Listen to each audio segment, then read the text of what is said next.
Good evening, visitors. Welcome to the Australian War Memorial's last post ceremony.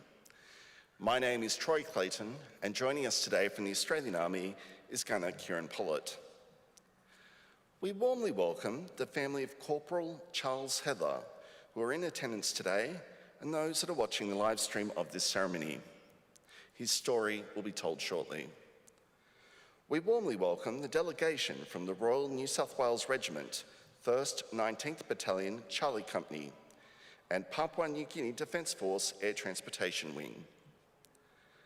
We welcome the veterans who have served, those that are still serving, and the families that love and support them.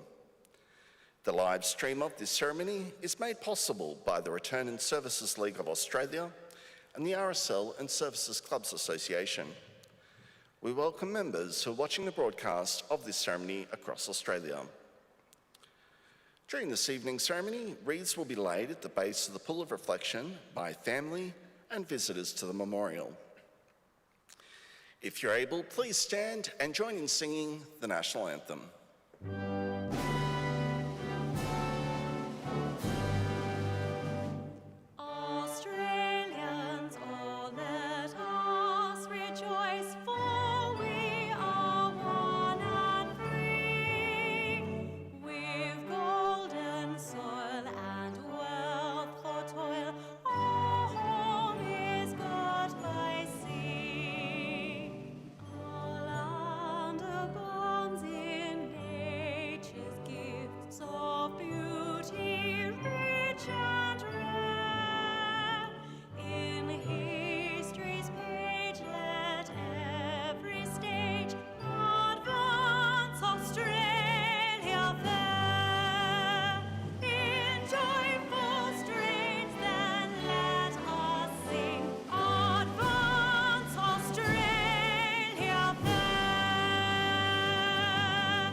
Thank you. If you're able, you may be seated.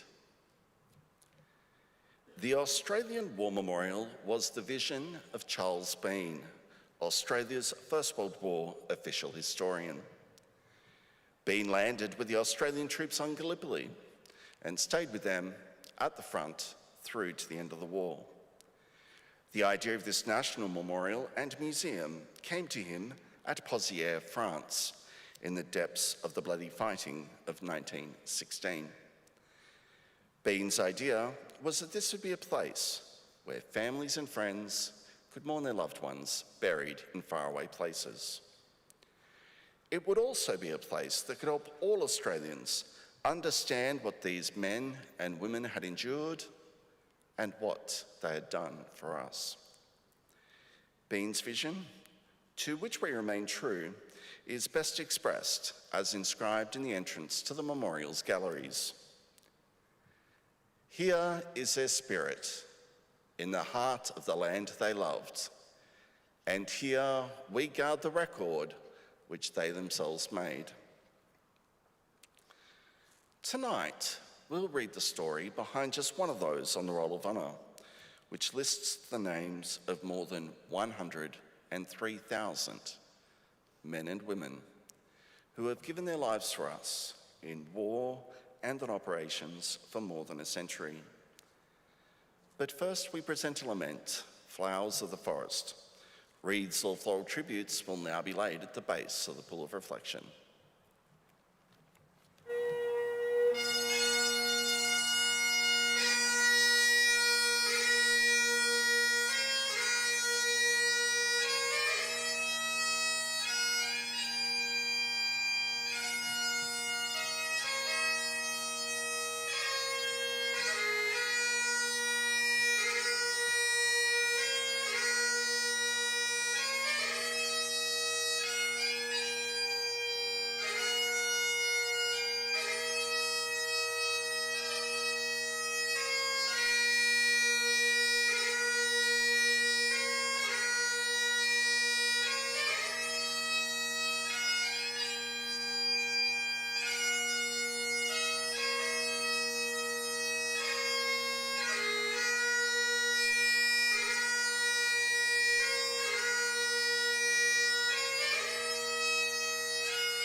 Today, we remember and pay tribute to Corporal Charles Heather. Charles Heather was born in Germantown, New South Wales on the 26th of October, 1891. The 8th of 11 children born to a tin miner, Frederick Heather, and his wife Martha. Charles, known as Chas, grew up in Germantown, which was renamed to Holbrook in 1915 due to the anti-German feeling about the First World War. After completing school, he became a carpenter. The large family was close-knit with 3 brothers playing in the Germantown band. Chas as the baronet horn player. At the outbreak of the First World War, Charles was working as a carpenter, building and studying architecture by correspondence. Charles Heather enlisted into the Australian Imperial Force on the 13th of June 1916 at age of 24. After some initial training, Private Heather was transferred to Kiama training camp as part of the reinforcements of the 13th Infantry Battalion. Charged with being absent without leave for 2 days, the young private was fined 2 days' pay. In the first week of October, Chas and his draft embarked for active service on the troop ship Kremek. The sea voyage went down in Durban, and in the postcard to his father, Chas wrote with enthusiasm about his 2 days' leave from the ship. Troops from the Kremek disembarked at Plymouth in late November and were sent on the 14th Australian Training Battalion to Salisbury. Heather and thousands of others Australian soldiers were put through a regime of military training routines, marches and field sports. On the 21st of December 1916, the reinforcements proceeded to France, entering a relatively quiet part of the Western Front, known as the nursery sector, where new troops could be introduced to the trench warfare. After further training in drill and bayonet fighting, Charles was assigned to 9 Platoon Charlie Company, joining his unit at Grieux-de-Corps in northern France. Reinforced by a small draft of men over the next few months, the 13th rotated between the front lines and support lines. In wet, wintry conditions, the men continued routine of training and working parties to improve trenches, duckboards and repair communications. In March 1917, Private Charles Heather attended a gas school course and in April fought his first major battle at Bullecourt. The 13th suffered greatly, with over half the battalion killed, wounded, and missing. In June, the 13th took part in a battle in Messon, a noted Allied victory on the Western Front. On the 21st of July 1917, Charles was promoted to Lance Corporal. The 4th Division moved north to Ypres sector for the 3rd Ypres Offensive Division in late July. Intended to clear the enemy from the high ground around the town, it was initially successful with victories in Montrone and Polygon Wood and Woodside, albeit with heavy loss casualties. All momentum was lost and the offensive was foiled by an onset of torrential rain and the mud and misery of Passchendaele.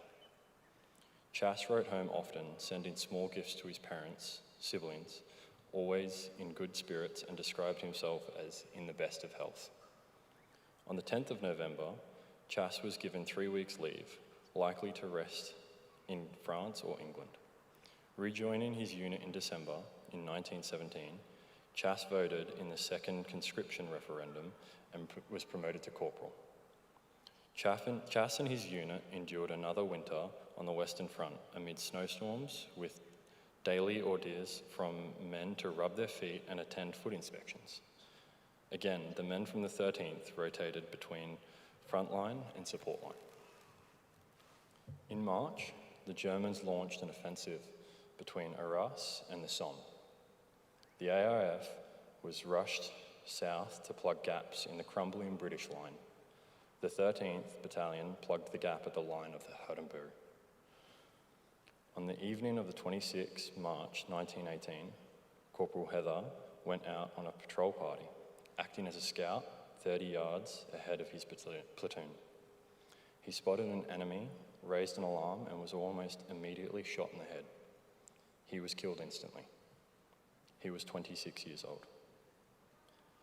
Charles's mates buried him near where he fell and marked the grave with his helmet and rifle thrust into the ground. Because of the destructive nature of the fighting on the Western Front, the exact burial place of Corporal Charles Heather was lost. Today he is commemorated at the Australian National War Memorial at Villers-Bretonneux. His name is among 10,000 Australians who died in France during the First World War and have no grave. Charles Heather's name is on the list of the Roll of Honour on my right, among 62,000 Australians who died while fighting in the First World War. His photograph is displayed today beside the pool of reflection. This is but one of many stories of sacrifice told here at the Australian War Memorial. We now remember Corporal Charles Heather, who gave his life for us, for our freedoms, and in hope for a better world.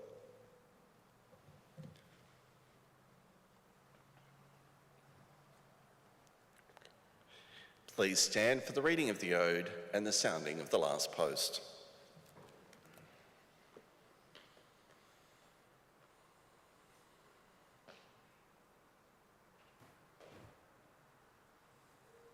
They shall grow not old, as we that are left grow old. Age shall not weary them, nor the years condemn. At the going down of the sun, and in the morning, we will remember them. We'll remember them.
Lest we forget. Lest we forget.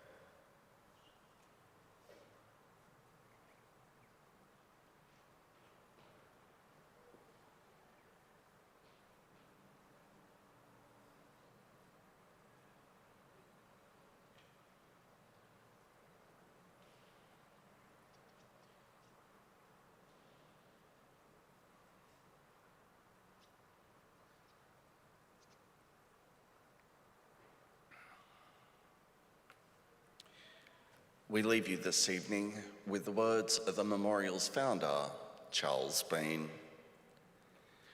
Many a man lying out there at Pozières or in the low scrub of Gallipoli, with his poor, tired senses barely working through the fever of his brain, has thought in his last moments, well, it's over. But in Australia, they will be proud of this. Ladies and gentlemen, girls and boys, that concludes the last post ceremony. On behalf of the director, staff and volunteers, thank you for visiting the Australian War Memorial today. We wish you all a very pleasant evening. Thank you.